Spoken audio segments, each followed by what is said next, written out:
guys, welcome back. I've got a cool little embedding project for this video. So I'll update you where we're at and how we're going to move forward with it. So as you can see, I have a framed piece of timber here. This is custom framing. So I need you guys to refer to our short video on how I've achieved this. But basically I have 3 pieces of Sheoak that have been cut to size. I have sealed them up with Resi Clear and I've created my own custom framework here. I have a layer of our Resi Deep Cast in here, so I'm ready now to embed my pieces and fill up over them so I can create a cool little diver's scene, and I'd really like to be able to put this triangle piece on a light base as well, so it becomes like a mood lighting as well as a decor piece. So I'll show you what we're working with. Okay, so this is what we're using.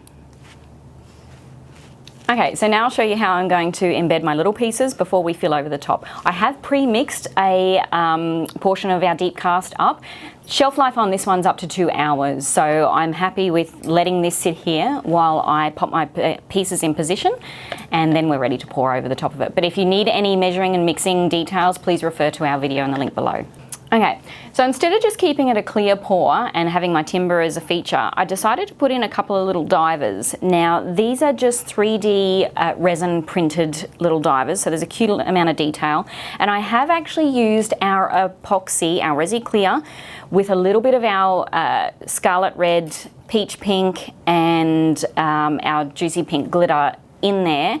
Let that resin thicken up and give them a light coating, almost like painted them. So I have 2 cute little pink divers here. So I'll be embedding those. But I also have some pre-dried flowers. Now these are very delicate fine flowers, and I thought I could pop these through the bottom section and have them act as what would be similar to coral or some water plants. As they are so delicate, there's a chance that they may have more of a translucent look to them as the resin absorbs into them. But I'm kind of okay with that, because if there's a light base under this one shining up through, it'll capture that little bit of texture on the bottom pieces as well. So it'll give it a really cool ocean effect still. So I'm going to quickly tack them into place with our Resi Ultra Cure, and then pop the UV black light on it to cure them. And that's just so the pieces don't move around when I fill them up with the next layer of our deep cast. Okay, this layer that I do have in here of the deep cast has now been sitting for 48 hours. So it still has a lot of tact to it. So I do have to be careful, you know, pushing too hard on it or getting my gloves stuck too near it, because our deep cast takes about 7 to 10 days to cure fully. So I've just got it at a point where it's firm enough to be able to sit something on it without it sinking below. So I kind of want the pieces just sort of coming from the corners. So I'm going to sit it in there and just have it attached to a little bit of the timber and a little bit of the resin itself. So just put a little dab in and put a little bit of dab on the stem. And I'll just use a skewer to hold it down in position while we pop the UV lamp on it. With pieces like this, I find that composition can be quite important. So I just want to make sure I've got some balance on either side, that the flowers are sort of put in position where they almost look like they're growing from sort of the base. And just making sure none of the stems are too high. And if they are, tacking them down a little bit so that way they don't float to the top of the resin when we pour it in. And I'm happy with the composition of the flowers. I don't want to add too much more. I don't want it to take over the piece too much, so I'm going to leave my spares on the side and I'll reuse them for another project. Clean the tip of my Resi Ultra Cure, because it does start to thicken up and dry up a little bit when you're using it right in front of the UV black light. And now I want to pop in my little divers. So the aim of the final piece is for the side that I'm looking at the moment to be the front side. So I do want to make sure I sit these guys in a way that I can see the most detail from the front. What I might do is have one little lady. So I might actually get some tweezers and hold her in place. Hot tip, get some good quality tweezers. All right. Okay, they are pretty secure now. So I am just going to ensure that all the UV resin that I've used here is completely dry before I submerge these guys in our deep cast. So I'm just going to move our lamp up and pop it over the top and let that sit for a couple of minutes. The Resi Ultra Cure cures in about 5 minutes. So making sure that it does get a full 5 minutes of the UV blacklight exposure is your best chance of ensuring that everything is cured properly. I don't want to have wet resin if I'm pouring another layer over the top of my first layer here. If there's wet resin between those layers, it could cause potential sort of bubbling around that area, as in it trying to separate, or delamination in that area of the layers. So always best to use fully cured resin. Okay, so we've had it sitting there for a couple of minutes. I've just tested my patches and they're not sticky, and that's a great way to test if they are dry or not. So if they have a little bit of a stick to them, it generally means that it needs a little bit more UV exposure to dry it and cure it properly. But I'm happy, we're ready to go to pour and submerge these guys and finalize our piece.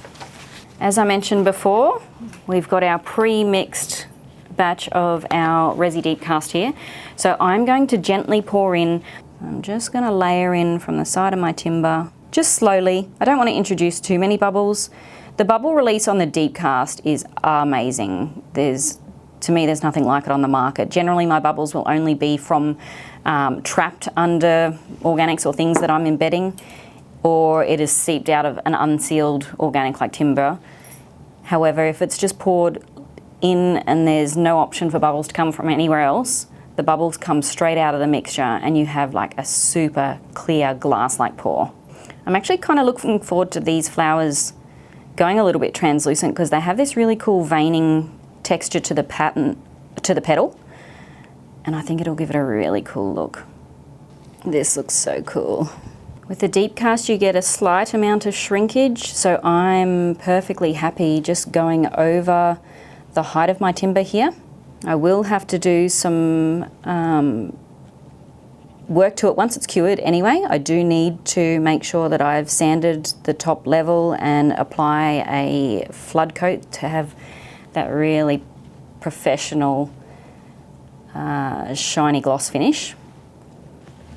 This is going to look amazing. Super excited for this. So Deep Cast, 7 to 10 days to cure.